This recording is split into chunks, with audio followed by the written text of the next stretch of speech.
Yeah. So that's really what it is.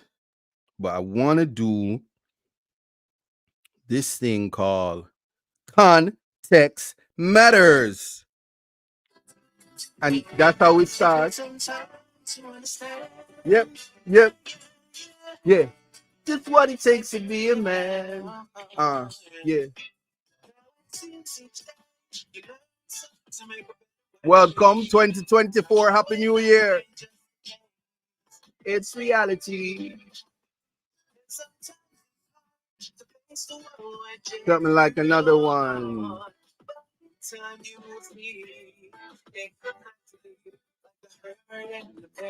And another one. To laugh and to cry. That's right. It's all in life.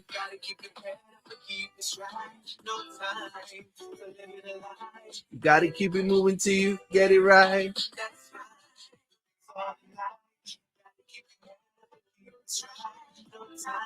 To be living a lie, you can make it if you try.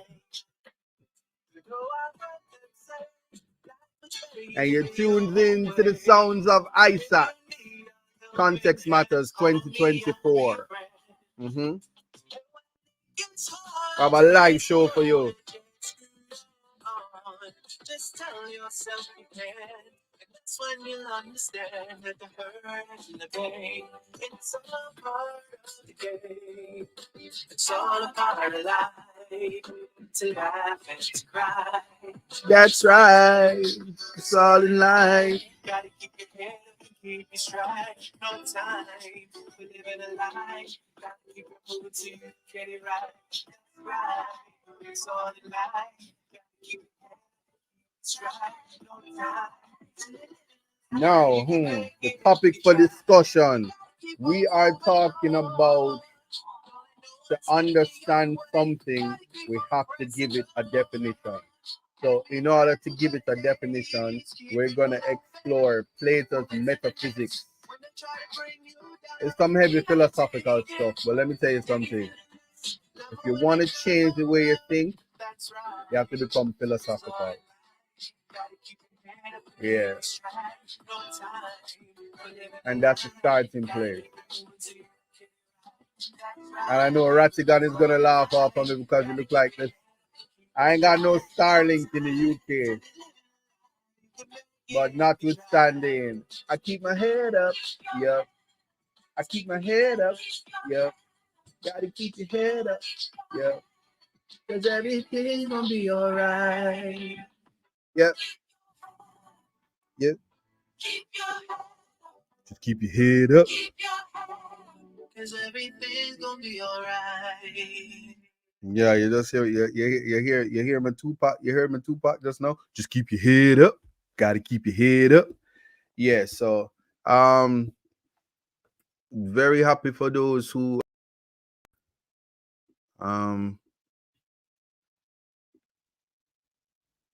I must say that in 2024 we expect so much more. We expect so much more from the people we love. We even expect more from our enemies because if they're not bringing it, we won't raise the bar. So that's what we're gonna do for 2024. We are going to experience a different energy. And let me tell you what that energy is. That energy is looking at things from a different perspective, so that when people speak, they don't just give us hot air. They don't just come and tell us anything and we believe. We are educating ourselves because we understand that we are a bunch of people who are educating ourselves every day. We learn something new every day. And for the things we did not know, we are uneducated on those matters. Once we start from a blank slate every day we wake up, we are going to get to the higher heights so we can become the best versions of ourselves. So if you're just joining me on Reggae Global Radio, I want to say Happy New Year, Happy 2024 to y'all. This is the first time I get to see y'all. I'm fully energized and fully ready, fully, bad, ready for the year to come. If you're joining me on my YouTube channel, Isaac Buchanan 5419, you are tuned into Context Matters. And you know my people on TikTok who was vibing with me from before. I see all y'all. I hope y'all stay around. If you have somewhere to go, just hop on over to the YouTube channel or tune into the Reggae Global Radio. We are also excited to say that we are launching into the television business. So you can see us there as well for the Reggae Global TV, the Global TV. So it's a vibe.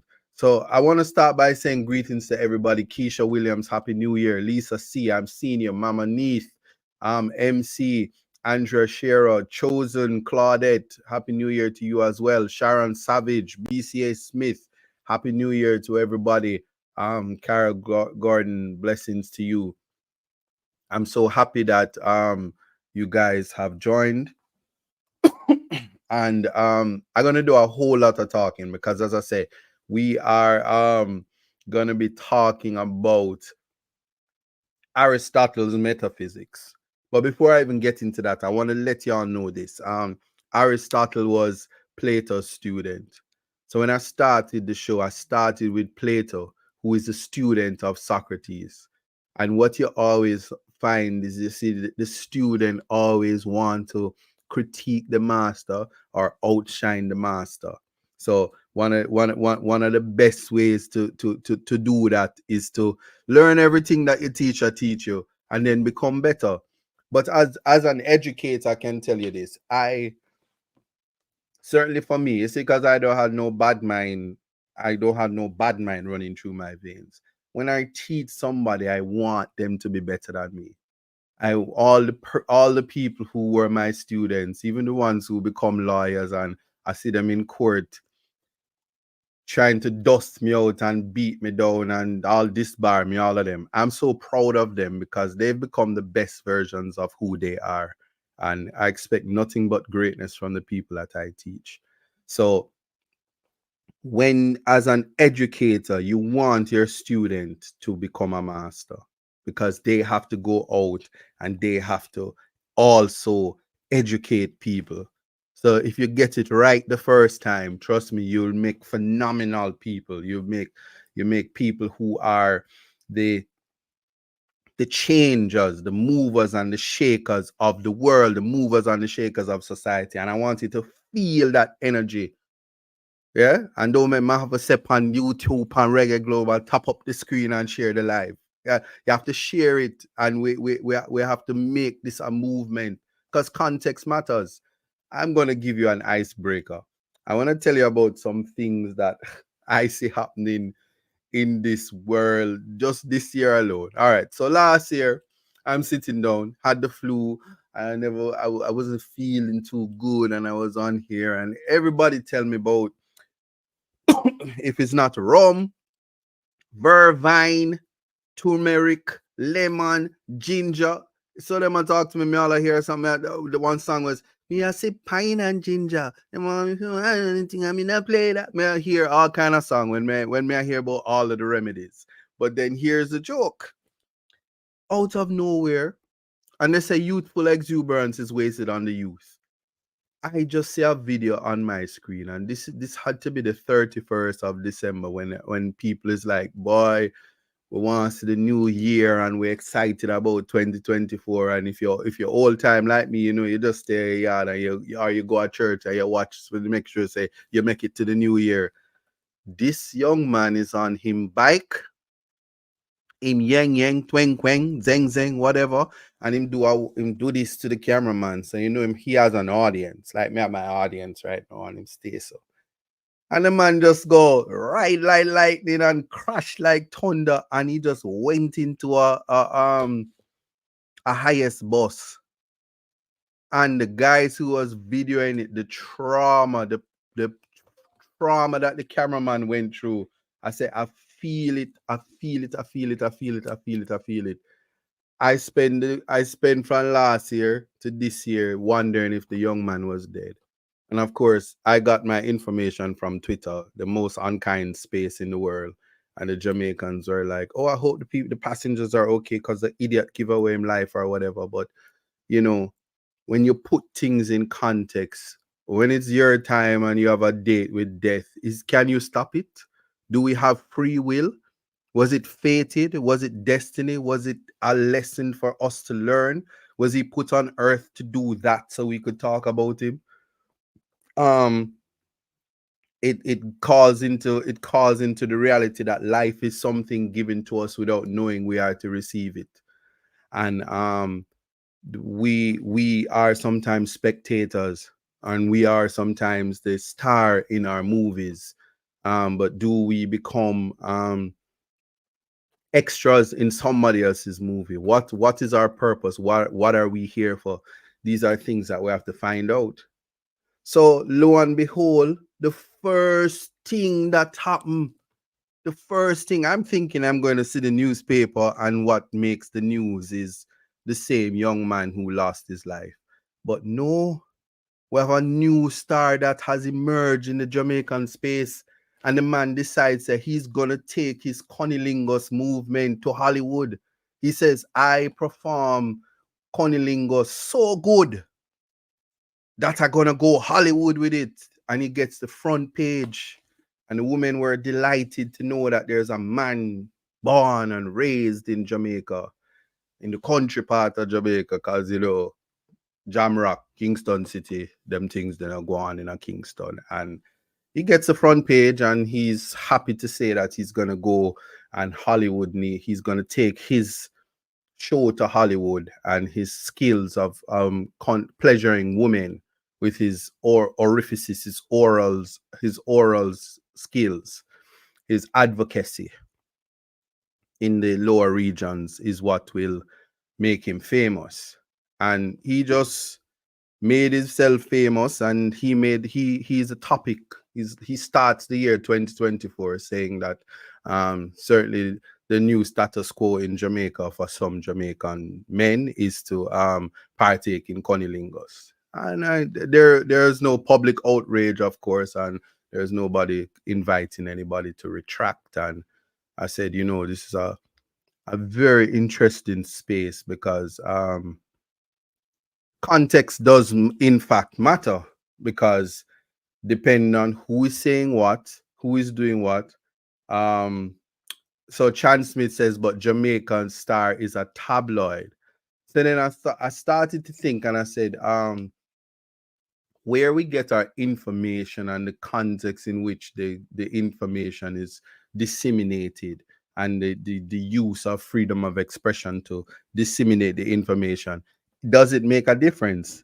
Does it make a difference that because this, I'm now understanding that is a Jamaican tabloid, as in the Jamaica Star is a tabloid, so it's not serious news, that it was okay for the Star to bring that as news. And then I said, understanding words and the need to define words and the context in which the words are used is going to be of utmost importance. So a lot of times we're having conversations, but while we're having the conversations and while we're having the arguments, we don't even stop to we don't stop to find out. Like, we're arguing about stuff, and like in Germany, if you're a beer drinker, you have what is known as the Bumbleclaw German beer. And I've said that, and I haven't offended anybody, because it is the name of a product. I'm not in Jamaica currently, so the context in which I said it ought not to offend anybody, because a word doesn't become bad unless culturally people identify it as bad, or something is not offensive until culturally people say it's offensive. So we are to wake up every morning with with a blank slate, expand our minds to understand that sometimes, even when we read, if we don't know the context, and if we don't stop and say, give me more information, let me ascertain that which you are saying before I disagree with you, before I shoot the messenger, before I hate you, before we get into a big fight over whatever it is that we're doing. Let me hear what you're saying. So, my icebreaker for today is the tabloids. And this is coming from the Daily News. Listen, I'm just going to show you the tabloid and leave it for you. I will read the tabloid and I will put context to it. But parental discretion advised. These are the thoughts and ideas from this is not necessarily thoughts and ideas of the regular government is not responsible for that. And I hope you heard what I said, but that's the disclaimer. Right. So here we are. So the poster is up. So it's obviously putting context to it. The man says, I eat pussy to survive. And right there and then everybody goes, oh my God, what did Isaac just says? Well, it's from the Daily Voice.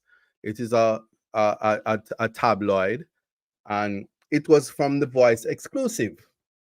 Now, TikTok people, you're not on YouTube. Reggae Global, you're not seeing it because you're not on the YouTube. But I'm reading the tabloid. It says, these hungry flat men's will kill, cook, and chow your pets. It's a Voice exclusive. And there's a man holding, he's holding a pussy cat.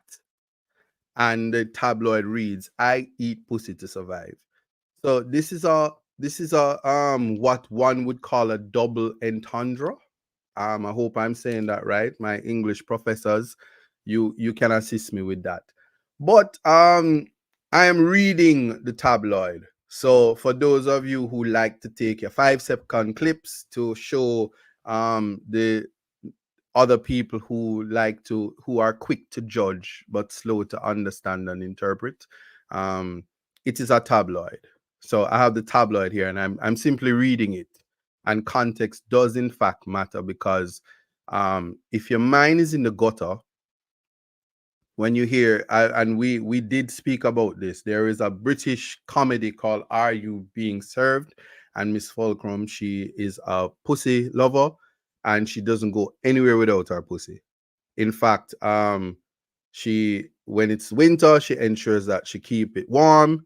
If the pussy is missing, she says, here pussy pussy. She does everything to ensure that that her pussycat is well fed, her pussycat is buff, her pussycat is fat, because she takes care. This is a home pet. It's her home. And if you really love pets, you would understand the relationship that she has with her pussy. So you can just imagine if Miss Fulcrum was to read this tabloid and see with her own eyes right in front of her that there were actually men living in the London space who were ready to kill, cook, and chow your pets. I'm sure Peter, who is the animal lovers society federation and all, would be outraged by such tabloids. But yeah, so context does matter. So the next time somebody is speaking and you just see somebody randomly and they're saying, here pussy pussy, don't assume it's anything other than the cat. And language is everything, and that is the context. So when you hear it, you have to say, somebody define, because if you're speaking to cat lovers, they know what it is. If you're speaking to people that mind is not in the gutter, they also know what it is. And these things are going to be so important. So once again, these are conversations that can be had from starting with knowing what the context is. So that's there for you to see. I will bring it again at the beginning of the next hour, having put some context to what we're doing or to what we're talking about. Now, the I'm simply giving you an introduction to Plato's student, a philosopher known as Aristotle. And he, a part of his work was what was known as the metaphysics. Now, I'm using Dr. Heather Wilburn, her interpretation, her own understanding of the metaphysics. As I say, it's important to set the stage to give you an idea who Aristotle was and his relationship to Plato and what his life's work was about.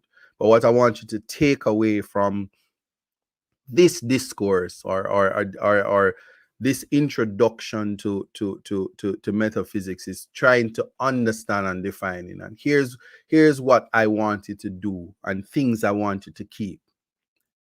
Understand who your government officials are. Understand where you fall as a citizen of your country.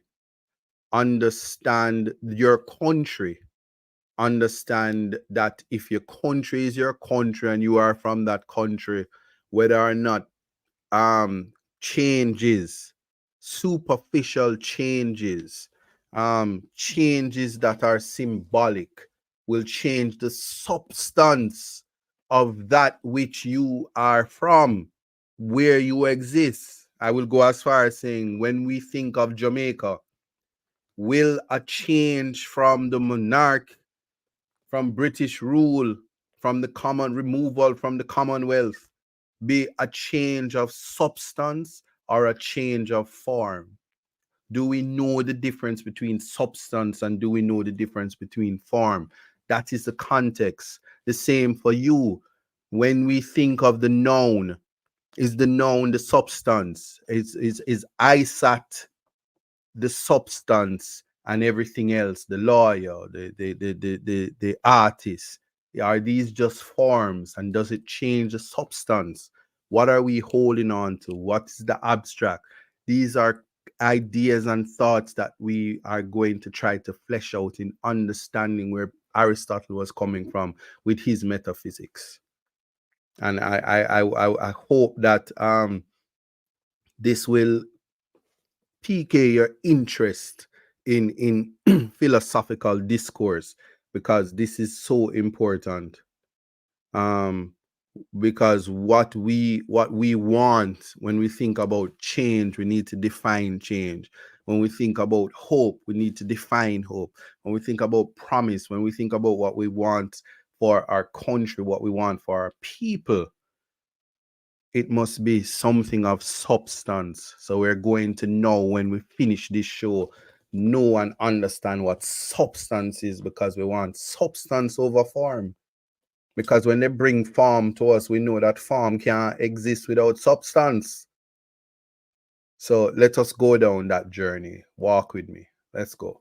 So Aristotle, who I said is a student of Plato, he sees philosophy as an extension of science, which means that he is attempting to understand the whole universe, which I'm inviting you to do. We want to understand humanity. We want to understand culture because it shapes humanity. He tries to find out the basic principles that reveal the underlying patterns in all of the changing and conflicting aspects of our world. So now when we even think of the world, we have to say, hold on, but the world that we're talking about, it is not just where you're from, it's the world at large. We ought to become citizens of the world.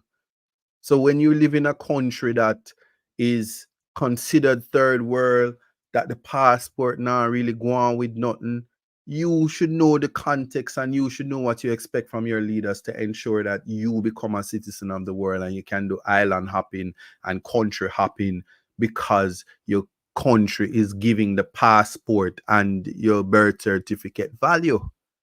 No, modern science is grounded by a few basic concepts. For instance, mass, force, element, evolution, and the like. Well, Aristotle concepts are function. So he deals with classification, he deals with hierarchy, and he uses these concepts to explain everything. So again, listen, function, classification, and hierarchy. So things must be functional. You must be able to classify them and you put it in an order of hierarchy. We spoke about Maslow's laws of hierarchy. We spoke about Kohlberg's his hierarchy as well. So we have been having discussions from psychiatrists, psychologists, and philosophers and economists as well. So we have to put them together and realize that no matter what it is, once it is humanity, there is going to be structure and there's going to be hierarchy. You put a whole bunch of not so beautiful people in one room, they're gonna emerge, and somebody's gonna be the beauty queen. Somebody's gonna be the handsome guy. And so one of the things I like to do is just be around spaces and people where I'm the best looking person there, because it does a lot for my ego. So anyway, what he does is he uses these concepts to explain everything. So while modern science emphasizes on laws, Aristotle emphasizes on the search for accurate definitions of things in terms of their essential properties, which I'm inviting all of you to do. So he believed that philosophy could find answers to things through observation. Another difference is that modern science sees the world as a machine, whereas Aristotle sees it as an organism. So everything has a function or a purpose, and its essential nature is to grow and achieve its purpose. So this applies to ethics, it applies to politics, it applies to art and the natural world. So there is no mystery behind that which we are investigating. So if we're thinking of ethics, we know why you need to be, why you must have integrity, why you need to be ethical, why there needs to be transparency, full disclosure, why if something seems morally repugnant, it just shouldn't happen even if there's not a law in place, and why even the nature of the politics where you get 5 years of false promises. Are you allowed to come and give more empty promises? These are questions that we have to investigate, we have to define, so that the world becomes a little bit more clearer, so we can find the substance in that. So, what is the relationship between Plato and Aristotle? Well, according to Plato's theory of forms, all else is an imperfect copy. So remember when we were doing his allegory of the cave, we spoke about the shadows on the wall, and the man who leaves the cave goes out into the real world. He gets to see the real objects, the actual form. And so Plato is saying the everything else is an imperfect copy if you identify the form. It's an illusion in comparison. But Aristotle says no. He believed that it is the physical world that is observable. He rejected Plato's transcendentalism. So that is his notion that there is a higher reality and that is only graspable by the mind. No, he's saying no, the world exists and you can observe it. But then, we have conversations where we can critique Aristotle and say, you have some spiritual things going on and be a real, and you have to get your gathering and guard up, and different conversations. But when he explains his objections, here's what it looks like. So Plato's forms fail to explain the relationship between the forms and the practical things. Specifically, the idea that an object participates with a form is vague and tells us nothing about how these things truly interact. Well, Plato's forms are degrading to the particular things we experience in the world. The eternal nature of the forms made them useless for understanding how particular things could change. So, unlike that, Aristotle wanted to determine the nature of reality. So he says, well, Plato had argued that reality was something transcendent beyond our experiences. Aristotle believed that the world is our world. So he agreed with Plato that knowledge must be universal and concerned with what things have in common. But he rejected Plato's view that forms could be separated from particular things.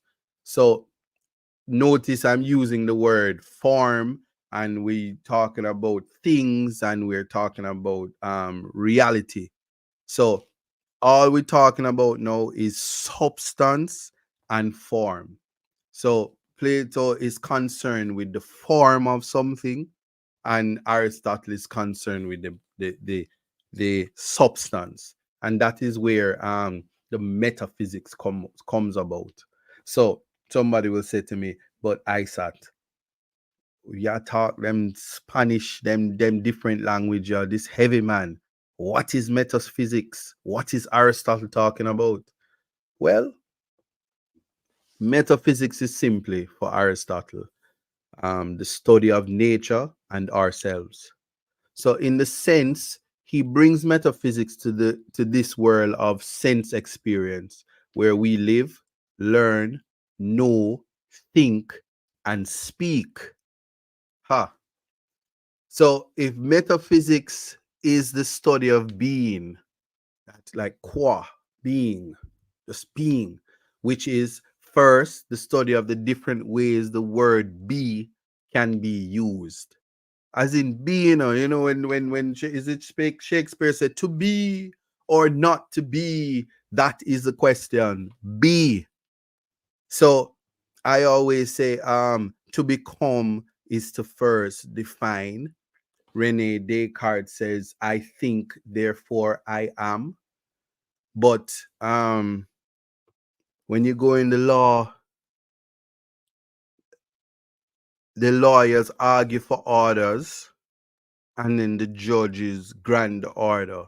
So the lawyers say, we want it to be this, and if the judge agrees with you, then it is this. So that's the use of the word be. So the primary type of being is the what. Like what? Yeah. What? Like a shock. What? What? Yeah. I'm trying my best to make the words make sense. WHAT, what? Which indicates the substance of the thing.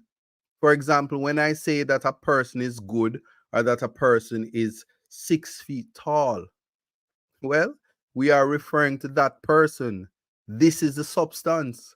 So the substance is the what, regardless of whether the person is good or the person is tall. You can't get beyond these descriptive words, the adjectives, until you identify the substance, which is the what. Notice I never said the who, because what you are has nothing to be with who you are. And that is something we have to come to a realization about, an understanding about. All right. So all other things are said to be because they are quantities or qualities of that substance. So a 6 feet tall person is just a quality, or a good is an attribute of the person. These things are secondary. So put that in context. Jamaica, the island of Jamaica, and Christopher Columbus land same discover it, and then we run with it and whatever. But the island in the West Indies, land of wood and water, that one they were talk about, where all of the fast people them can run up and down, and all of the reggae artists them come back, and everybody else are just spectators and pretend to be somebody. That place we're talking about. And oh yeah, we have tourism. The substance of Jamaica, can it change because somebody says, let us get up and say we are removing ourselves from the king and we are going to be independent because we're going to just get up and call a referendum and we're going to be something different? Does the substance of Jamaica change from something symbolic which is simply an attribute? Or does the substance that is Jamaica remain what it is? Just like how last year ended on December 31st and this year is now here from the first. And it was so ironic. An experience for me is that I experienced New Year's in London 5 hours before Jamaica did. And I have a friend who was in Japan that experienced it 8 hours before me. And so there are places in the world that's are way ahead of everybody else. And we experience time, but does it change the substance of that which we are experiencing? That is where we're going. So identify yourself. Where you are, you know who you are. But what are you? That is your substance. Before you start to talk about, just like how we could have a debate right now, and certainly when you're born, they said, well, you're male and you're female, but then the people start to have attributes of something because they says, but who am I? Yeah, but what are you? What am I? What are we? We need to find the substance of that which we are. That's where we start. Now, substance then is, we need one more person. Every time I look at TikTok, I see 69. I have a problem with that number. Somebody need to leave or somebody need to come. Anyway, the substance is that which stands alone or first. See me, I give a definition. The substance is that which stands alone or first. So I would exist even if I didn't have hair, but my hair could not exist without me. So hair is not a substance. Here we're going to put this. Jamaica exists even if Christopher Columbus never discovered it. And Jamaica is Jamaica whether or not you remove it from the king, the Commonwealth. Because Jamaica is the substance. It is the first. And if there is no Jamaica, then you can't talk about changing the governance, changing the judiciary. You can't speak of it. Those things are simple attributes. The judiciary would not exist. The governance would not exist without the substance. Good? Well, I wonder if we're no good. Yes, we're no good. We're no with me. I like that. I like that. All right. So what as I said earlier, he was Plato's student, and his rejection of Plato's forms was gradual. So he began by asking some basic questions. And here are some of the questions. And I put it in the context. I can only talk about Jamaica, just like how I can only talk about yourself. And I expect you to talk about yourself. And then extend that to your family, extend that to your realities as you make the gradual progressions. What is real? What type of things exist? What is the world made of? Is the table more or less real than squareness? His solution then was to examine all of the things that could be said about the table and to classify these statements into categories, of which there are about 10. Let me use some of them. I'm going to just use a random name to see if we're not listen. And I think I'm going to go with Carnet Sterling. Blessings. We're going to use you. So Carnet is about 5'3", and that is quantity. Carnet has brown eyes. Yes. And our skin brown and pretty. That's our quality. Carnet is 2 years older than Mercedes Lowe. Yes, so Carnet is 2 years older than Mercedes. That's relation. Carnet is in Jamaica. I'm just guessing here. So that's a place. Carnet is 27 years old. That's time. Karnet is sitting and watching me on Context Matters. That is position. Karnet is in good health. That is conditions. So other categories are actions such as cutting or burning. Affection is cut or burned. And substance, table or human being. Substance. So you have to idea Jamaica is a country while you are a human being. Country, human being. Island, human being. That is these are things that are important. So we then have to identify what is primary substance. And you know what primary mean. First of first. We're not talking basic, you know, because that's a basic school. Primary, prep, primary school. The first school where you go get a little education. The first thing, primary. So substance is a unique category. It is basic. It is that which all of other categories refer to. So carnet is the substance and has of all of the above categories and all of the above qualities. So carnet is the primary or most basic, and the others are secondary. So this means that carnet can exist without the other categories, but the other categories cannot exist without her. It cannot exist without the substance of carnet. For example, without a substance like carnet, there is no condition of the things being older or healthy.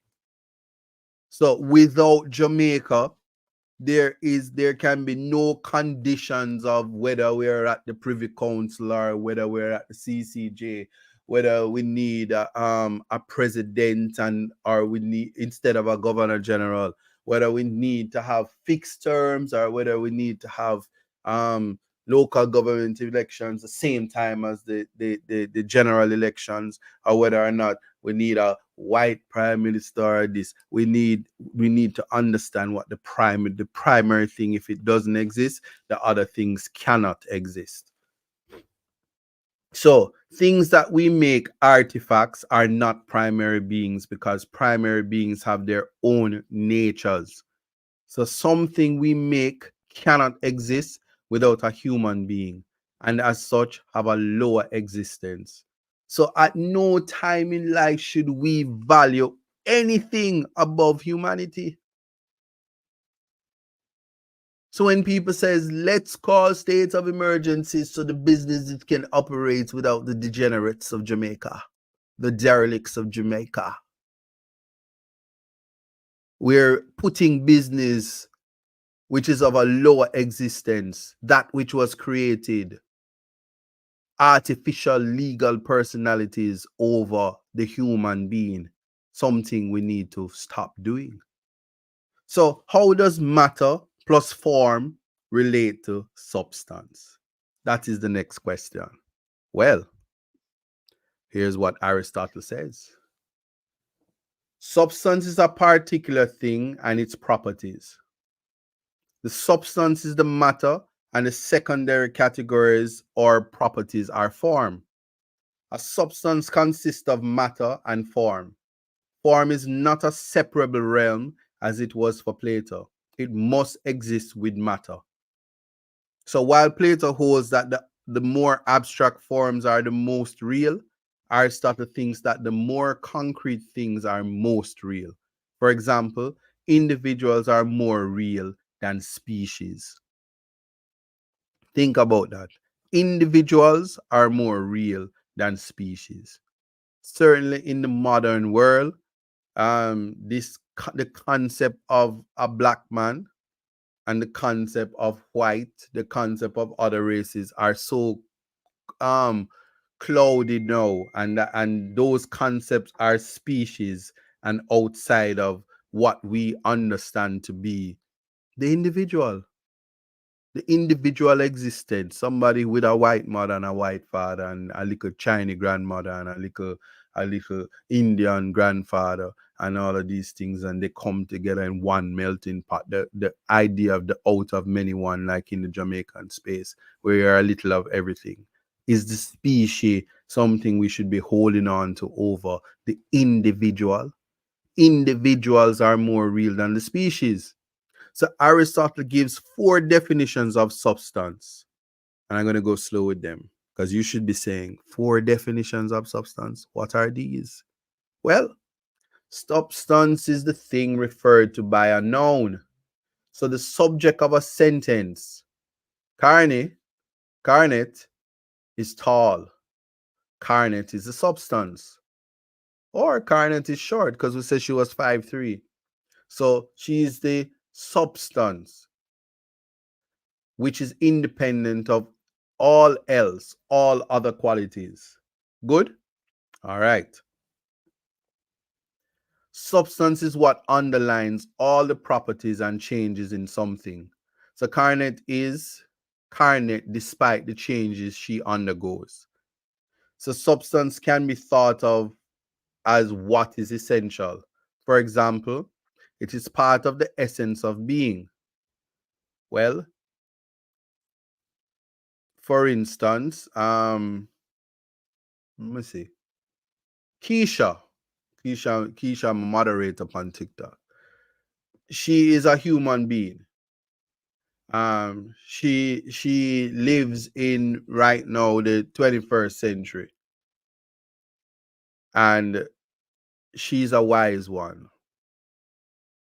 Other properties like she's from Westmoreland, she light skin and she pretty, or the likes. All of these things are accidental rather than secondary. So once we identify the substance and what is essential to her existence, everything is accidental. So substance then is a combination of form and matter. Form here means basically the same thing as Plato's notion of form, but it does not exist apart from matter. What do I mean by that? It is not transcendent. It doesn't transcend space and time. So it is always informing some matter. So the form is informing some matter. So matter is what the thing is made out of, and form is what gives the thing its shape and structure. Work with me, you know. Matter is what the thing is made of, sugar and spice and everything nice. And then the form is what gives the thing its shape and structure. It's kind of like if you eat a whole heap of KFC, you got big and fat. Fast food is not good for you. That's what they say. I eat it anyway.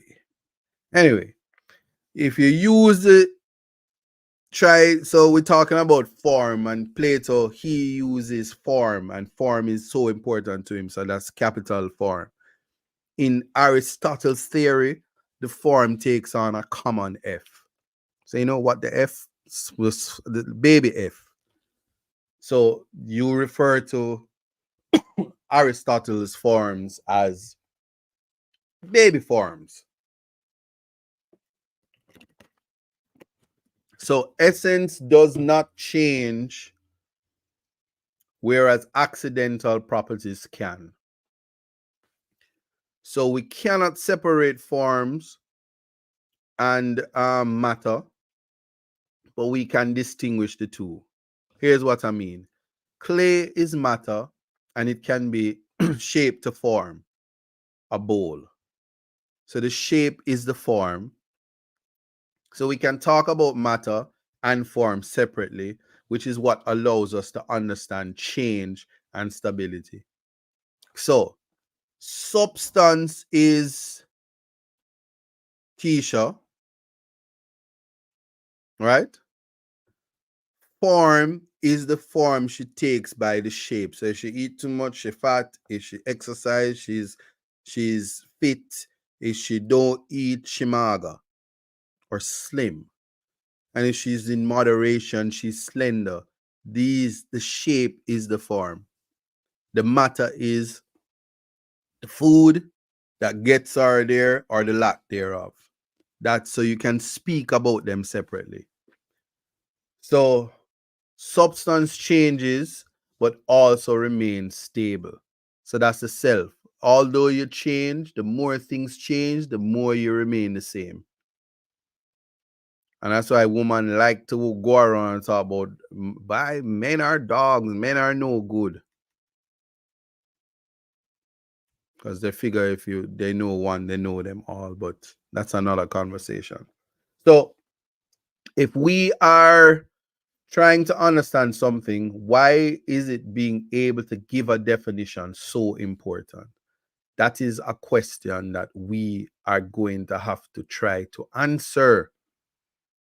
We must know why it is important to be able to define something before we understand it. And so you have people who don't know the difference between a quotation and and speech. So they'll say you quote something, they say you said it because they don't know the difference. And it's a matter of understanding something. So if you fail to understand it, you will attribute things to people that was never said by people. You will interpret according to your limited understanding because you're a basic human being, without appreciating context, because you fail to understand, because you fail to define, you fail to even use a dictionary and say this is what that means. And then many people will fall into, because you use your platform, many people will fall into the same misunderstanding because of what was disseminated and how you colored a particular thing. So Kevin said, make it be told that Plato them stole their knowledge from Africa. Yeah, we can, and we will have that discussion when we talk about Imhotep, and when we get into the African philosophy and realize that Greek philosophy is not so is just a repetition, a recreation of the knowledge that was taken from the African continent. That's important. Even when we speak about Alexander the Great and what happened with that library and all of that, we can have that conversation. But for now, we're dealing with Plato's metaphysics and Greek mythology and the Greco-Roman Empire and the knowledge that came from that era. So given the essence of things is so very important, and the fact that Aristotle does believe that knowledge is universal, it is important to understand the definitions of things, like Plato. So, in order to organize our observations, it is important to have a system.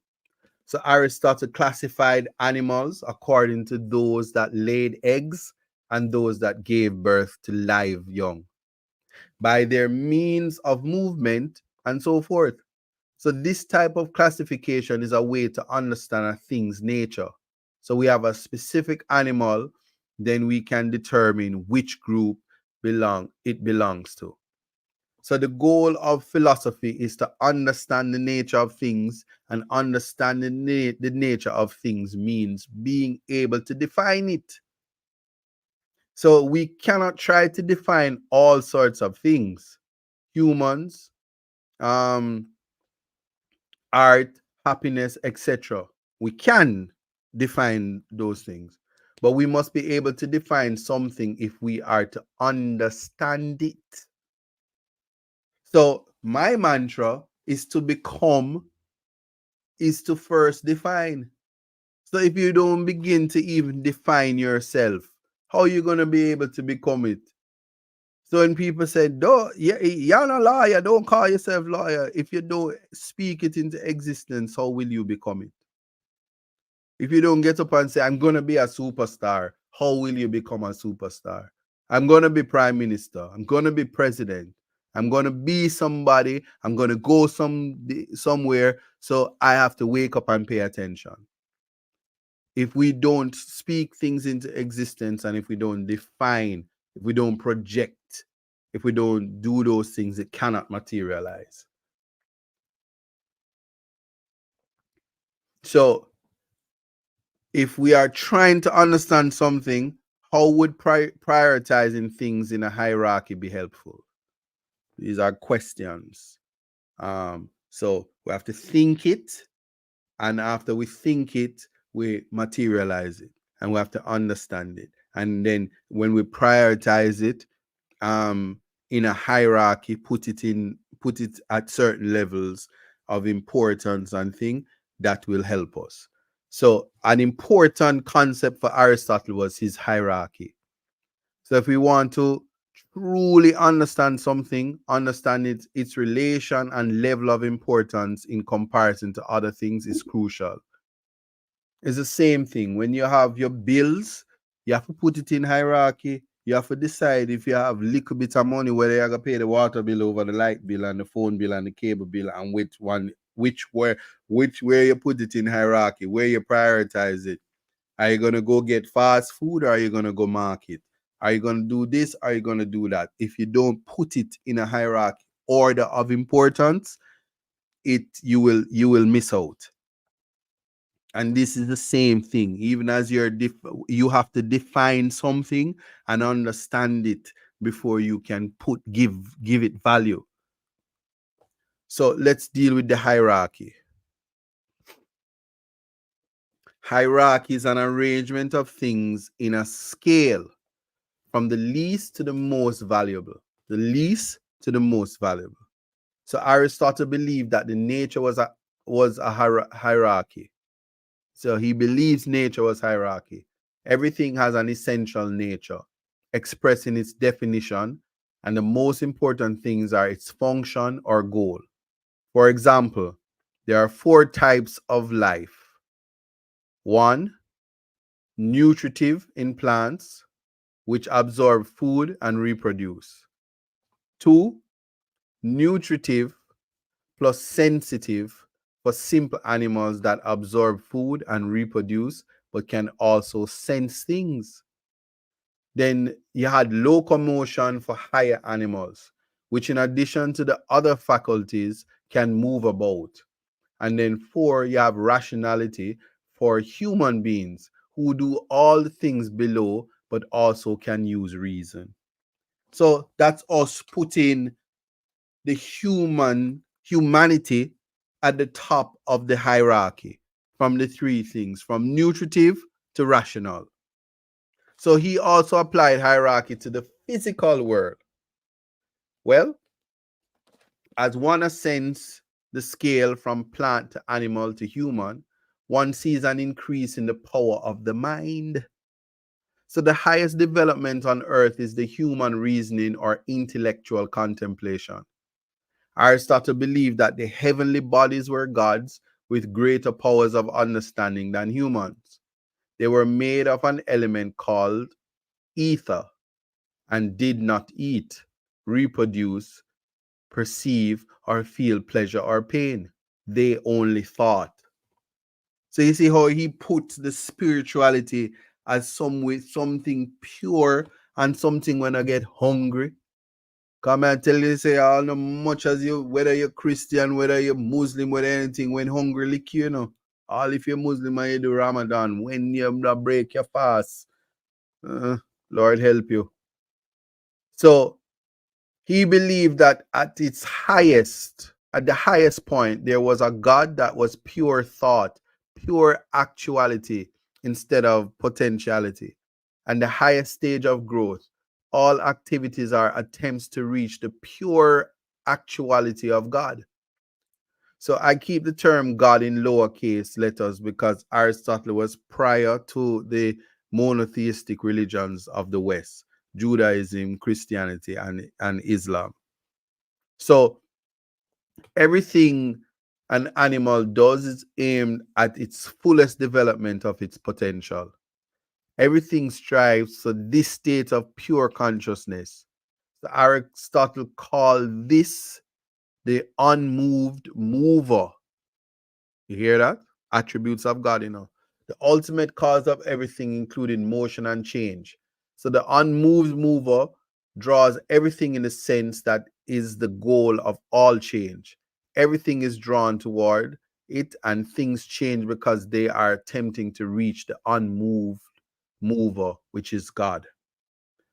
Well, we're at the top of the hour and we're going into a 5-minute commercial thing. So you're tuned into Reggae Global Radio. We'll be back right after this commercial break. Stay tuned. But while we're doing that and taking care of matters, I just really want to thank everybody for tuning in. And the conversation is somewhat heavy, but I promise you that it is knowledge that will change your outlook in terms of how you go about accessing information, processing information, defining things so that you can understand it, give things definition so you can understand it. So when you see a snake, you understand that it's a snake. So if, for instance, you know who Medusa is, if you look at her and you will turn into stone, it means that if you're going to deal with her, certainly if you come across Medusa, you would have to just make sure, say, you just deal with her like this and talk like this. A simple matters, you know. You know, look the demon them in them eye, them are wicked. There's something like that. But yeah, so in light of that context and in light of defining, I'm going to once again invite you to look at the picture, because the tabloids are winning, you know. And again, it is from the Daily Voice. And this is, of course, how can you exist in life without a gathering? You have to guard up. You have to guard up. Yeah, so the tabloid is winning. And again, we are at the top of the hour, but for those of you who are able to see the photo, again, I'll read it. It says, "These hungry flatmen will kill, cook, and chow your pets." And the headline reads, "A voice exclusive, I eat pussy to survive." So the full Barking Mad story on page 485 or 435 or page 4 and 5. Yeah, page 4 and 5. Yeah. It's just a newspaper. So that's it. And if you look again, you'll see the man holding the pussy. So in light of everything that I read earlier, it should give you an idea or give you the context as to what it is. And see, run one list come on, and he knows. He says, see there, them a name cat, and he puts it in the context while Missy Bram it's sweeter because she said pussy eating. So somebody says in context the word cat could be covered by his hand, but the dictionary definition actually refers to a cat. So there's no mistake there, and in light of it, this is substance over form, and it's finding the context by that. But of course, if you were to hold up the Jamaican Star, where the man is saying that he wants to take his cunnilingus skills to Hollywood, we will be looking at two different articles, and the context changes by virtue of the substance of which the person is talking about. So it will turn on your ability to ascertain what it is that we're talking about, and defining the words around us.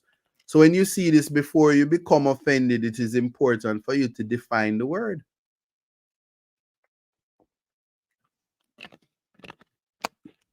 But what Zambo says we must save the pussies.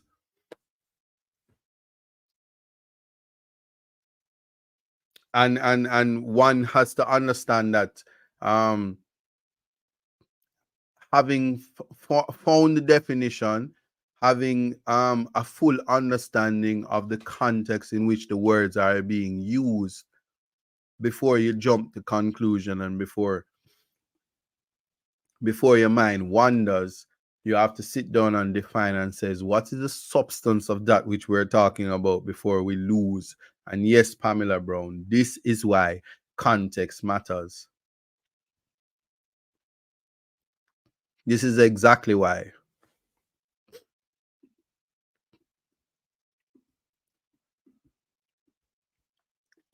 No,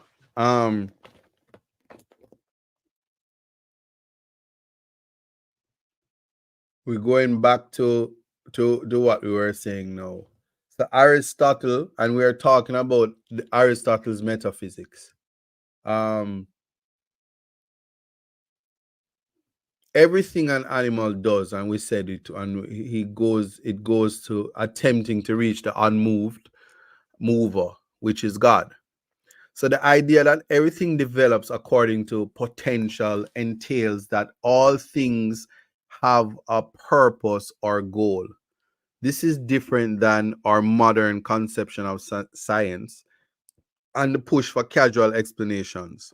So instead of asking why, Aristotle would have asked how. So the answer to this question is given in terms of the purpose of the thing or the part in question. So we dealt with hierarchy. The next thing that the next thing that we would then want to look at is what is known as function. Because remember, we spoke about hierarchy and we spoke about function. So function is everything in the world for Aristotle. It has a distinctive and essential function. So trees grow in certain ways depending on their kind. Buildings are made for certain purposes. Human beings have their particular arts. In Aristotle's view, this function or activity determines excellent characteristics or virtues. Good carpenters, for example, are those who build sturdy and beautiful things. Therefore, virtue in carpenters is an eye for proportion. It kills with a saw and other tools, and a feel for what a piece of wood can and cannot do. In the sense, the virtue of the thing under investigation means that its function excellently according to its purpose. These things can be very controversial, because if you're not functioning according to your purpose, are you functioning? So the function of brakes in a car is to stop, and the function of the battery is to provide electricity. To understand a car, we must recognize what the function of its parts are. So this holds true for plants and animals as well. So to understand an animal, we need to go beyond describing the parts or stages of growth and understand what the parts are. For instance, the little pads on an octopus arms. The function is suction. The roots of a plant are not just for branching. They also absorb water and provide nutrients. I could go on and I could expand what the functions are. But you have to define it, and you have to conceptualize, and you have to put it in context to see if the people are functioning as they are supposed to function. So when you put government in place, is the government functioning and doing what they are supposed to be doing? Because if the answer to that is no, what you do with them? So what does the term telos or teleological mean?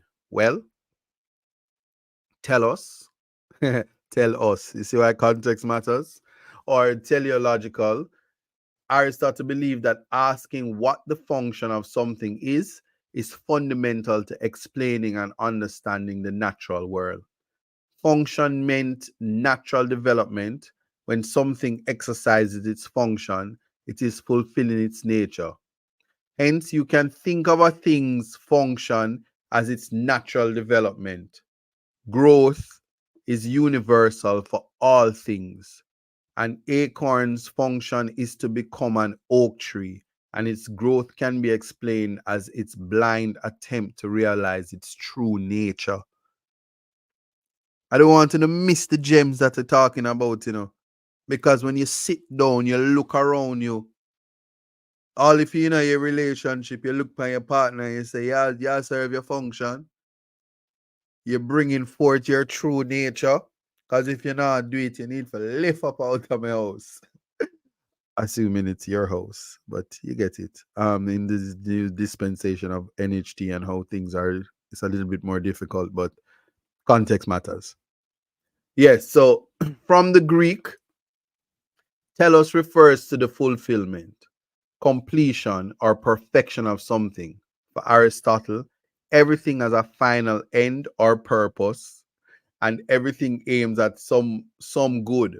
So there are different goods, contrary to Plato, that correspond to different creatures, arts or sciences, and some of these ends are subordinate to more ultimate ends.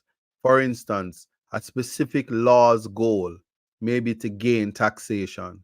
However, the more ultimate goal is for government to provide services that are directed at the citizens' well-being. Me not have to get no more than that.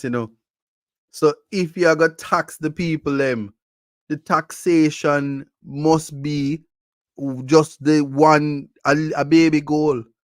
Because the more ultimate goal is for government to provide services that are directed at the citizens' well-being.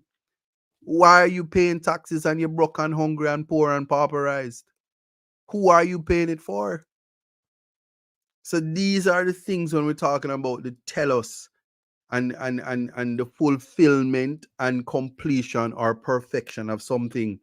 These are the things that we have to sit down and put in context and say, okay, government, you raise your salaries and no have the big salaries and that look good and say it match with everything in the world. But now, how does that benefit the people that you're serving? Because if it is not, I can tell you with certainty that you're not serving your function and you're not serving your purpose. You're not fulfilling your duties. There's no completion. There's no perfection in that which you are doing. So I put that out to you, and is a matter when we're thinking about what the telos is. So I hope that I would have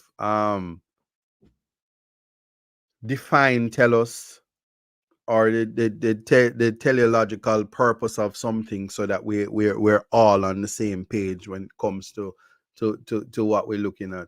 And people on Reggae Global Radio, I hope that you put in some deep contemplation. If you're not, in case you're not seeing me, for those of you who are listening and not looking at the visual, so you can see how animated I am at the point. So we spoke about hierarchy and we spoke about function. We spoke about teleological, or the telos. What does that mean? So now that we have an idea of function, let's talk about the function of the human being. And this is where a lot of people can easily be offended. So I'm going to be short on it. So, because plants and animals also experience growth, nutrition, and sensation, these activities cannot be representative of human function in particular. Only human beings have the capacity for rationality. Thus, Aristotle concludes that the function of the human being is the activity of the soul in accordance with reason. You cannot exist without the soul performing activities in accordance with reason. So reason is what makes us unique. And if we want to understand what human beings are, we need to understand that we are rational beings. So we cannot have irrational responses and emotional responses and heightened sensitivities in a world where rationality is important. where ad hominem could never be the order of the day. Attacking the person could never be the order of the day. Dealing with person being offended from speech. Hypersensitivity is a means to destroy productivity, going away from essential issues, irrational people walking around in suit and tie. Insanity, it's almost like madness to have people dress up good and proper mad. Irrational human beings that have been programmed by swatting, programmed by getting um basic education, and it is they have these degrees, and one would invite persons, check the class of degrees that your professionals actually obtain, because some of them scrape through and then they walk around in high heel boot and say, I'm a professional with your scrape through degree. You got the bare minimum from the university, and your aptitude is not of the form and substance and quality that one would expect when you're cloaked in your professionalism. And so your irrationality will always reign through because you lack the substance, and it's important. And so a man with just basic education, when you're spending your money, you should say, but show me your degree. Let me see the class of degree that you get. So I know that when you graduated with substance and not just basic education and then walking around like you arrive.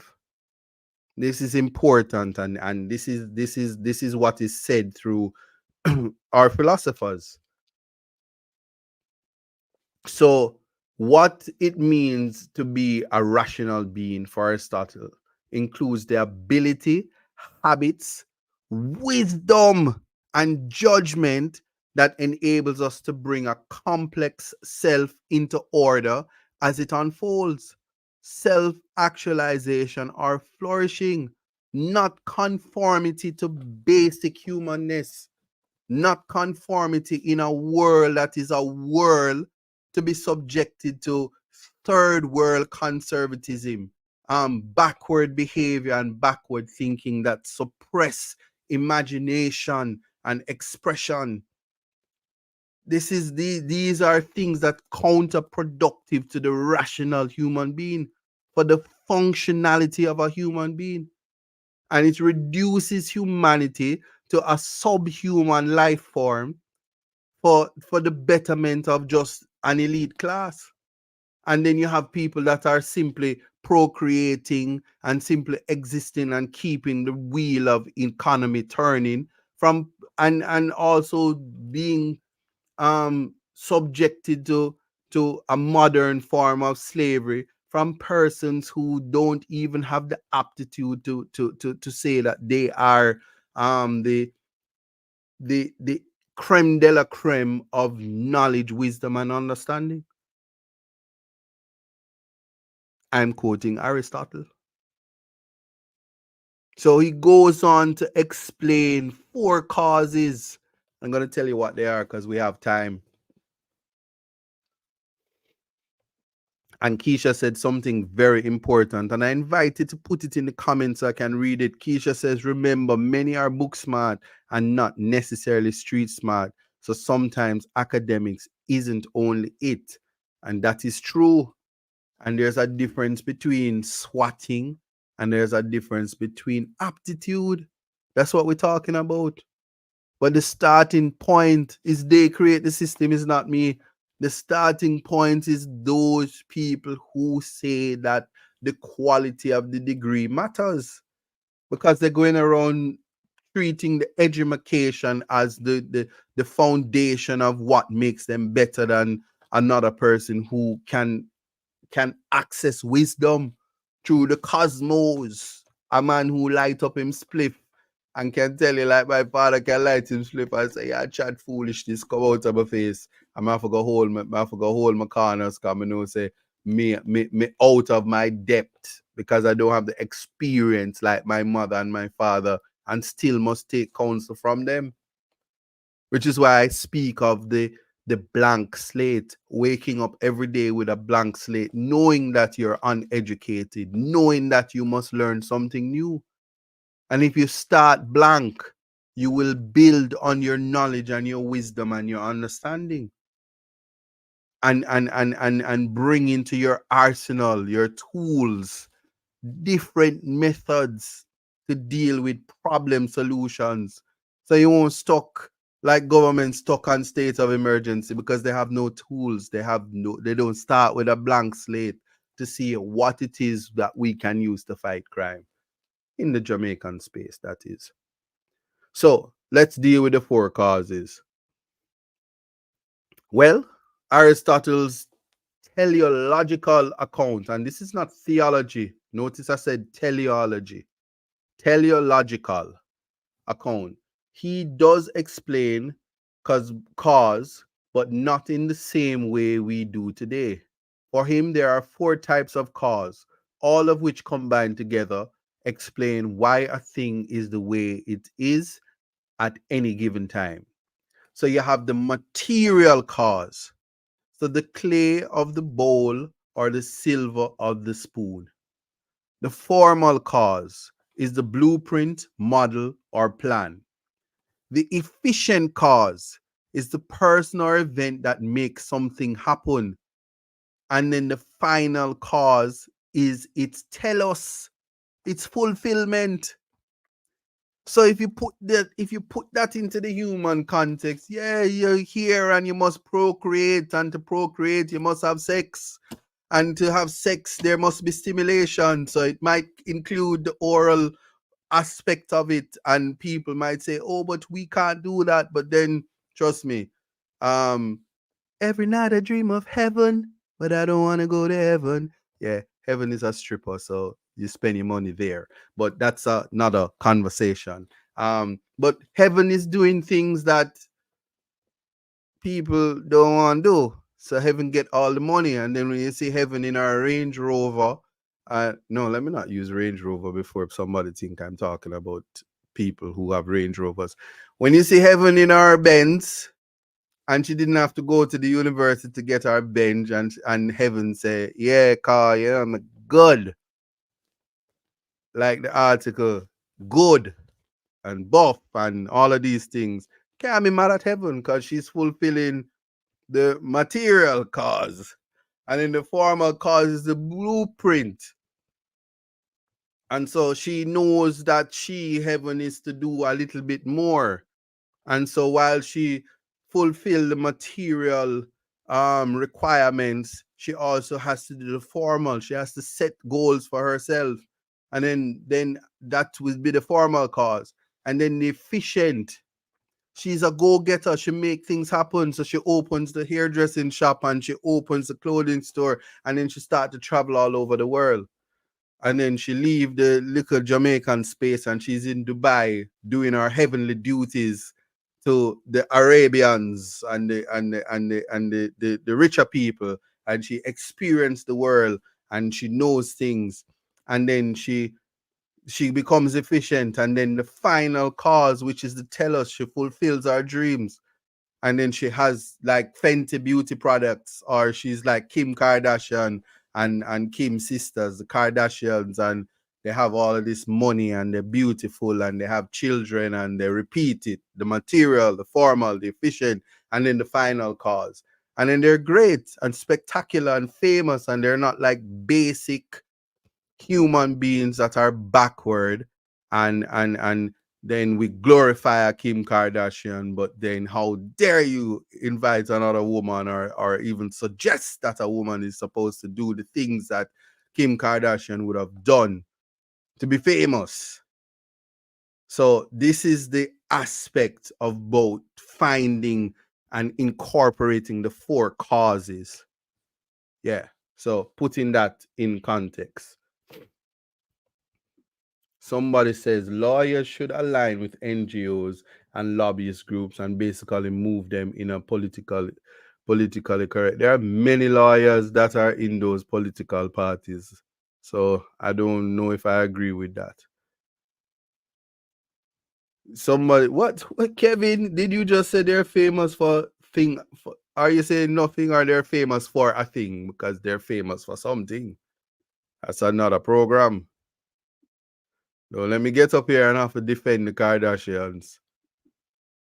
All right. So, all right, how does Aristotle teleological understanding of the world different from how we think about the world today? Let us put that in context now.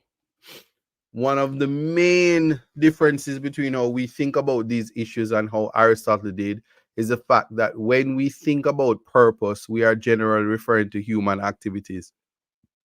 What is the purpose for my action?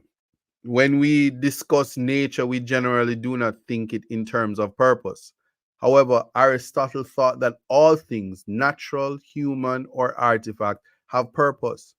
So everything that exists has to be accounted for in terms of inner purpose and the overall purpose it served in nature. So this was the view until the 17th century and was obviously very influential in the development of Christian beliefs. Um, and Saint Thomas Aquinas, who is the I always like to think of him as the father of constitutional rights, natural law. Um, he followed Aristotle. He was a student, and he just took the Aristotle, the belief and purpose, and developed it into the Christian beliefs. And lo and behold, Jamaica is a Christian society. As to the implications or the application of material cause, formal cause, efficient cause, and final cause is where we have lost our way. So that is where we have to bring back the context, um and deal with that. So what is Aristotle's concern with infinite regress? Well, here's what I'm going to say to you. Teleo, teleological explanations cannot go on forever. So we cannot have an infinite regress. So if X exists for the purpose of Y, and Y exists for the purpose of Z, there must be an ultimate purpose that will explain them all, which is the final cause. Likewise, if P makes Q happen and Q makes R happen, there must be an end, which is the efficient cause. So we cannot go on forever or infinitely. And this is once again where Aristotle's prime mover comes in, which is God. I notice may I emphasize the God. Aristotle's prime mover, however, is different than the Christian God in a few fundamental ways. Here they are. The prime mover did not create the universe or has no special concern for human beings. The prime mover is more of a metaphysical necessity than a proper object of worship. An ultimate goal was contemplation itself. All right. Now, when one thinks on all of that, so I have set out Plato's not not delicious. I could take down the rank, not delicious. Big up yourself. And I'm glad that you could pass through having left work. Um, Big up yourself, KK, Nino and Low. Blessings. So yeah, notice he would have said that God is unbothered about humanity. Um, but we must have an understanding of what the final cause is. And so there's a question of, even when it comes to worship, that humanity is just as important to the God, the existence of God, because if humanity does not acknowledge God, what is the purpose of God? But remember, we have the conversation about substance, that substance exists whether or not there's an acknowledgement of its existence and the form in which it takes. And so when we look like that, Kevin said that's where law come from. Okay, so Kevin's talking about Osiris in the halls of Asmenti, and gone into the African philosophies, and we know that the Greeks would have taken from the Africans. But in essence, everything that was said earlier, and we speak about the form, and we think about the cause, material, essential, final, efficient cause. When we're dealing with all of these things and put everything in context, if we do not even understand what we're talking about, um and if we have no understanding of that, then we're just existing, And see, chosen Claudette says God necessarily exists and nothing exists without God. That I'm in agreement with, because the teleological aspect of it is the finality, is that everything has its purpose, and the final purpose would be to serve God. So your functionality in the end has to come from that. We have to we have to find that in context.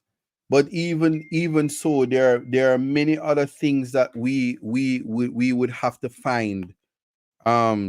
We would have to find our way to be able to have those conversations, because if we aren't able to find our way, we aren't able to have those conversations, and we can't have those conversations if we don't get into the defining the topics that we're talking about, the substance that we're talking about, um understanding. To understand anything, we have to put definitions to things. So we have to attribute and know the difference between the form and the substance.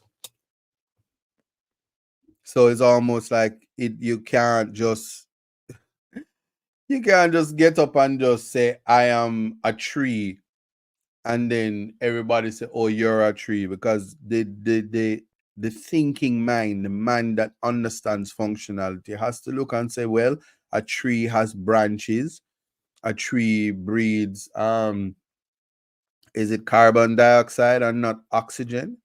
And are you doing those things? And ask the questions and do the proper investigation, regardless of who is offended, regardless of how somebody would think about um, you exercising your right to be a living, breathing, intelligent being.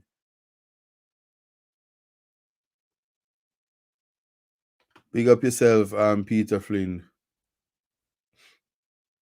And BCA Smith says, who's God? Well, that must have been in response to what somebody else is saying. So now that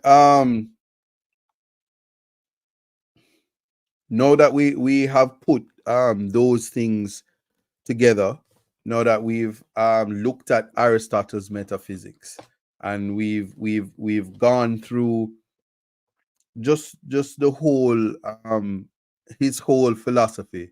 His life work was to rebut and object and reject the teachings of his teacher, which was Plato. And what he came up with was the concept of the metaphysics.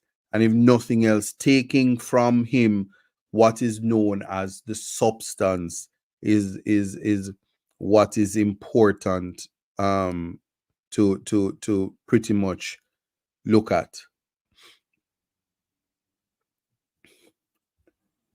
That is true. So Peter Samuel says, "Good night, sir. Put God first. Think the Lord for everything. Thank the Lord for everything." Um, and that is true. I would agree with that. But in the comments, what are your thoughts in terms of the metaphysics? Was it something that was helpful to you?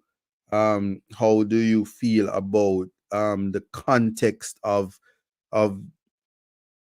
incorporating certainly Plato's style, substance over form and matter, when defining yourself before accepting um pretty much knowledge as it comes to you.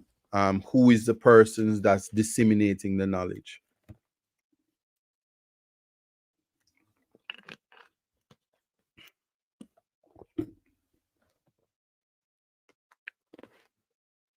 Blessings, blessings.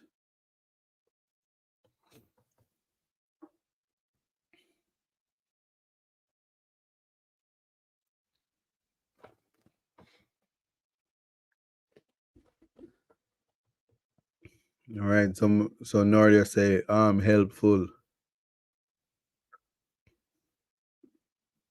All right, what I'm gonna do is I'm gonna just real quick. You can feel free to call me on the WhatsApp and I'll try to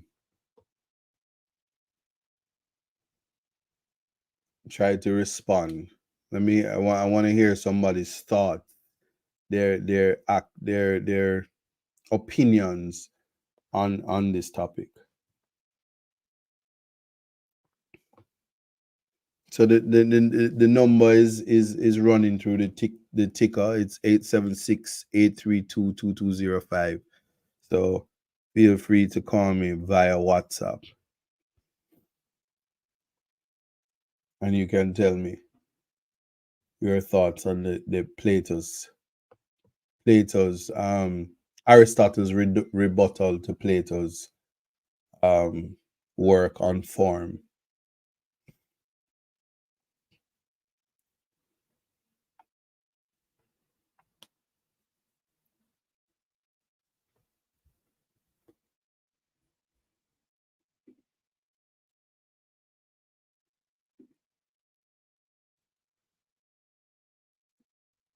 But in the meantime, here's what I'm gonna do.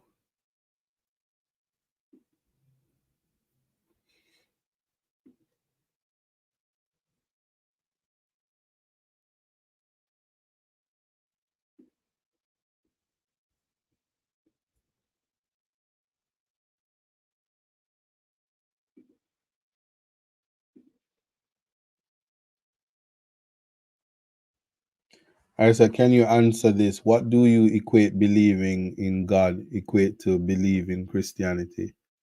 You're asking me if equate because I don't equate believing in God to Christianity. The God that we refer to is a higher power, and it can be done outside of the Christian God or religion, recognizing that there is a higher power. And if you notice the teleological regress from Aristotle makes God indifferent, but understanding that there is the unmoved, which is God. And so the existence of God, like as Nordia had said, is that God already exists with or without persons, and that is of utmost importance. Yes.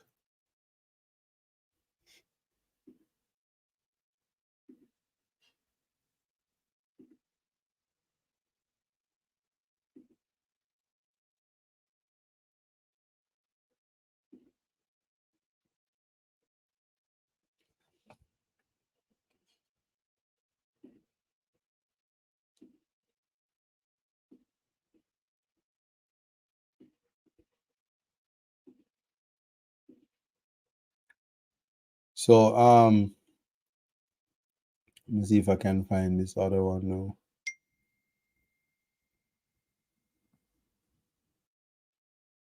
Yes, here it is.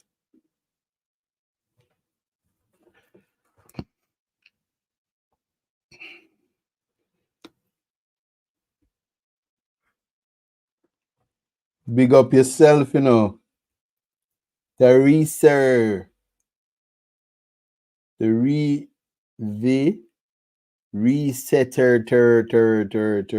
my favorite PLO. Big up yourself. Yeah. So what I have here, it look like people afraid for calls. So we're gonna abandon the calls for this week.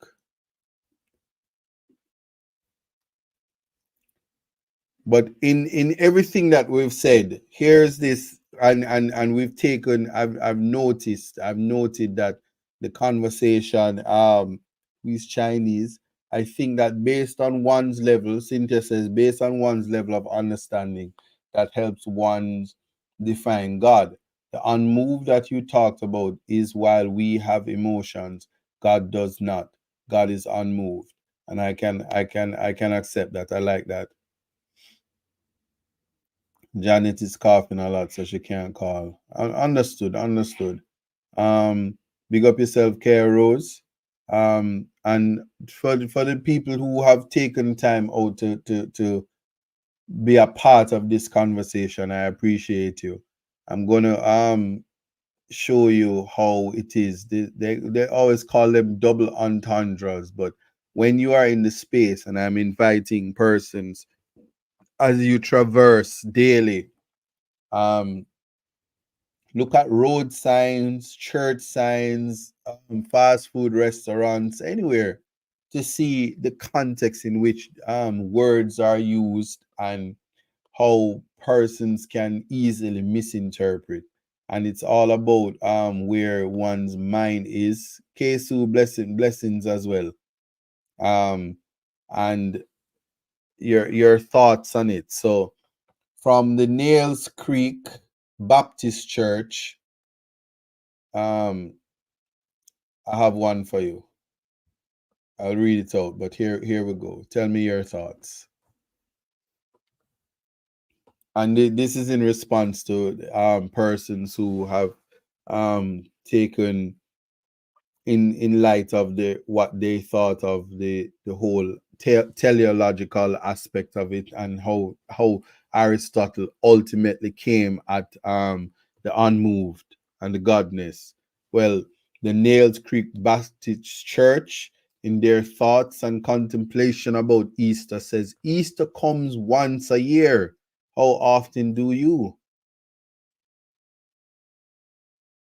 So that's a question to be answered in terms of how you understand. I see born under the clock, burst out in laughter.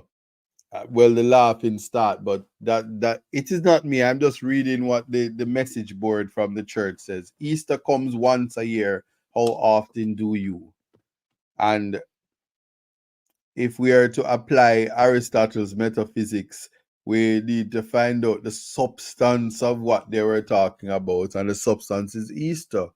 And it, in fact, does come once a year, albeit in some countries it come earlier, it come late.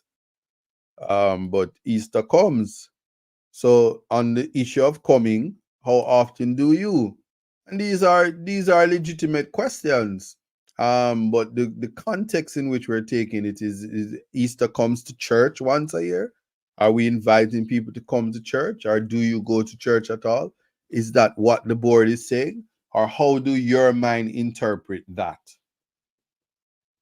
Well, it's Nail Creek's the Baptist Church is asking that, and they've been around since 1787, so they would know on matters of coming, how that, what they're doing to make you come.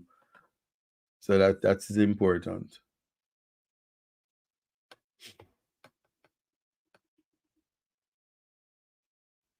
Blessings, blessings.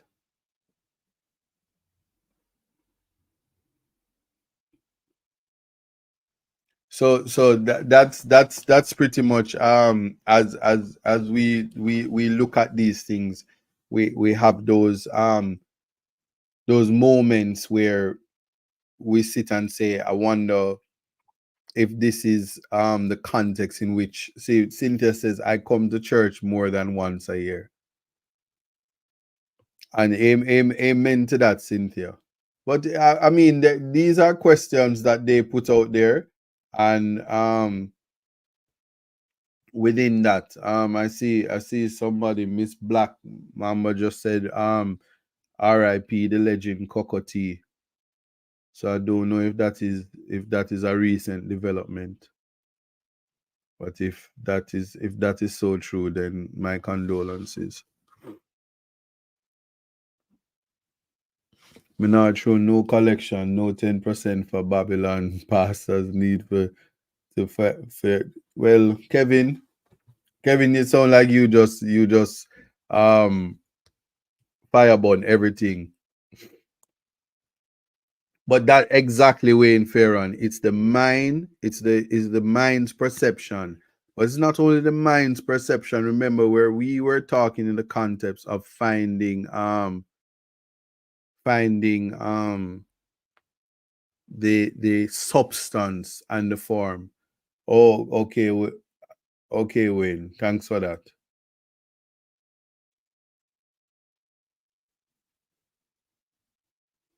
Thanks for that. So, if you're just joining, you are tuned into Reggae Global Radio. Here with me, Isaac. Context matters, and it's not the best news that I would have to say to the listeners and the viewers, but rest in peace, Cocoa T. Yeah, it's sad to say that we would have lost a legend at the beginning of the year. Yes. So I wasn't even where in my mind I wasn't prepared to have that conversation. But like I said, life is something given to us without knowing where to receive it. And when it comes to the cause, certainly the contribution and purpose, especially to reggae music that Kokoti would have given us. I will say this to you that is one of the persons who contributed to reggae music so much so that um we have a place in the musical world because of that contribution. And like I said, life is something given to us without knowing where to receive it, and our time on earth, it must be used for the substance, our purpose, reaching our zenith, our self-actualization, our we must be the best versions of ourselves, and that's what we're here to do. So as although it is a great loss, I can tell you this, that Kokoti would have lived a fulfilling life, a life worth speaking of, that would have caused me to depart from conversations of Aristotle and his critique to Plato to speak about somebody who would have contributed to nation building in just by using words, just by using an art form, a blessing from God. Um, David, who always says to the chief musicians a psalm of David. Well, Kokoti was certainly a chief musician in the Jamaican space. And we salute him and condolences to his families.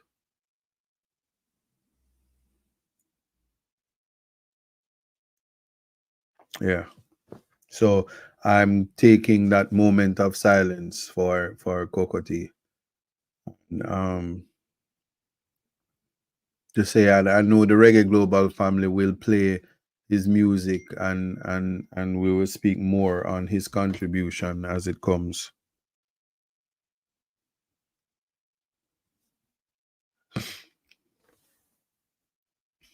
And I'm saying that even as I'm saying it, it is the people who would have said that, and I'm sharing in my shock and awe, and uh, we would have heard that he was hospitalized. So I don't want to hear that I'm putting out information that's inaccurate. But if what we are hearing is true, then I'm genuinely feeling that loss, and what would have caused me to stop and say this. But yes, anyway, so do not crucify the messenger. Please do not.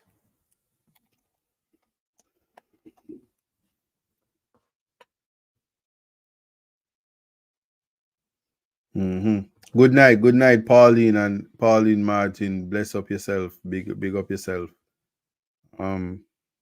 So yes, to in conclusion, as I spend my last 10 minutes with context matters for January 4th, 2024, 4/2024, 4124. That sounds like some cash pot pick four numbers, But anyway, um, I want to say that as we continue on our journey in 2024, I'm not going to invite anybody to use New Year's resolutions and create unrealistic goals for themselves. I will say live each moment and every passing day. Wake up with a blank slate and prepare to learn something new.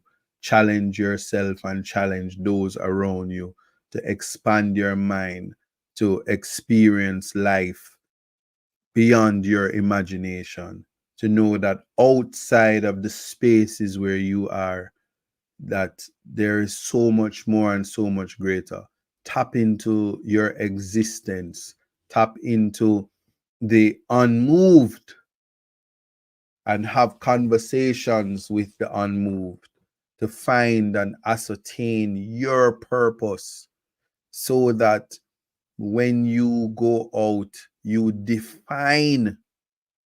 Remember, to become is the first define. Define that which you are here for, your true purpose, so that when you go about the business of making yourself a better person, you will find the happy life.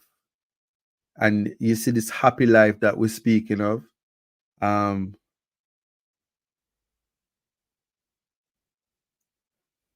when you find this happy life, the happiness will come from spirituality, consciousness, wisdom, the attributes of humanity, rationality.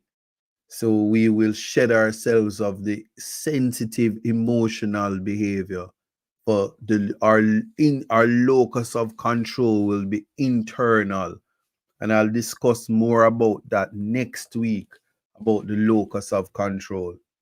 And this idea that the locus of control for a human, an independent living organism, is external, is problematic, and we must rid ourselves of that, so that the movers and the shakers can't trick us into being into public outrage when there don't need to be public outrage, so we can find empathy and compassion, and bring back humanity, and understand that every single life around the world, everywhere in the world, is valuable. Connecting and understanding that these concepts that defy substance, yes, adopting the language of Aristotle and his metaphysics, the things that are attributes, the things that are qualitative and quantitative, that has nothing to do with the substance of who you are. It's time for us to shed that. So we break down barriers from race, class, and culture. And as we go into the new year and dealing with each other as citizens of the world, so we will be concerned about Hamas and Israel. We will be concerned about Russia and Ukraine. We will be concerned about every Guyana and Venezuela. We will be concerned about Jamaica and Haiti. We will be concerned about as citizens of the world, things that are happening in Nigeria, things that are happening on the African continent. This thing we are going to be concerned about, because we understand that it is substance over form, it is substance over race, it is substance over class, it is substance over sex. And we I had a conversation with a friend of mine, and the conversation went about if we are kings and queens and we lost our memory,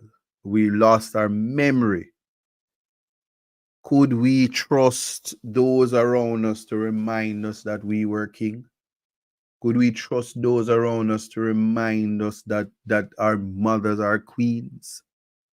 Could we trust those who are around us to bring us back? And see, Timira said Kokoti is not dead, and I thank you very, very much for that clarity. But we heard it, and it put pause. It caused me to have serious pause and concern. And if what you are saying, Timira, is true, then I'm the first to say that is happy news. But whatever it is, prayers are up for Kokoti, because we do understand that he's in the hospital. But yes, so that conversation that I had with the friend that said, could we have it? Could we have that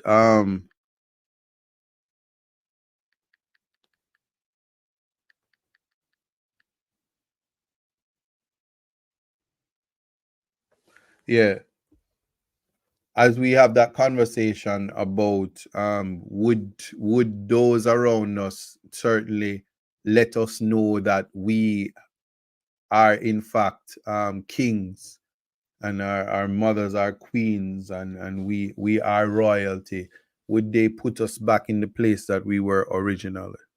If the answer to that is no, then we have a lot of circumspection. We have a lot of thinking, a thought process that we have to deal with, to finding our way. So that is what is important for us. And so, to my people, again, I want to thank you so much for joining me on Context Matters this week. And your thoughts, your comments, continue to like, subscribe, share. And as we go on the journey of Context Matters, feel free to send me a message, inbox me, let me know the things that matter to you. Because as much as we say context matters, all of this on a matter of substance, just know this: you matter. And it's from you understanding that you matter that we can go on a journey for understanding that context matters, finding the context, delving into the interpretation. These are things that are very important and essential to our existence and our development, because the ultimate goal, that final cause, is for us to exist in a country where poverty is no more for the so few of us in the Jamaican space, and to the diaspora that worries about Jamaica.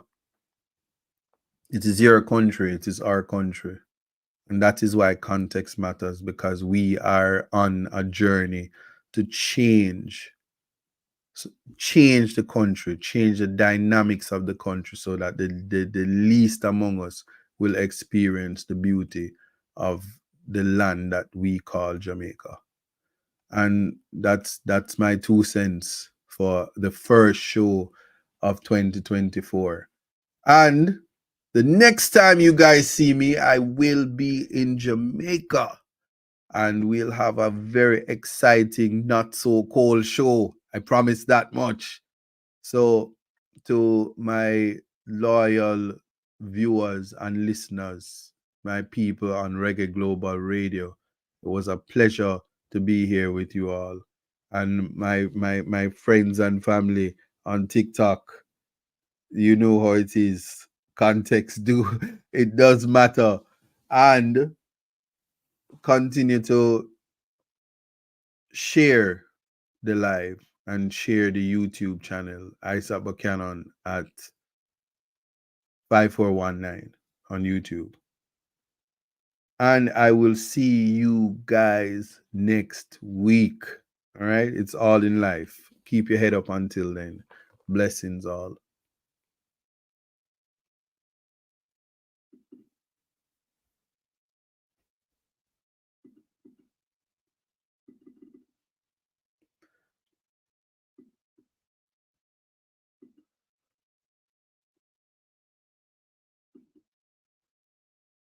Yes.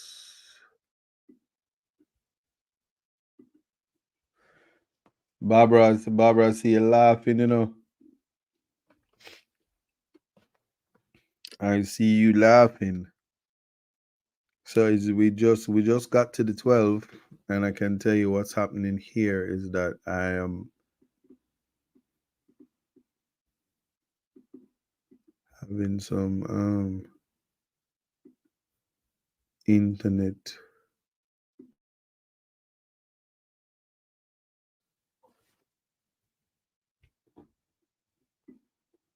Anytime this happens to me, you know, I know so will laugh at me.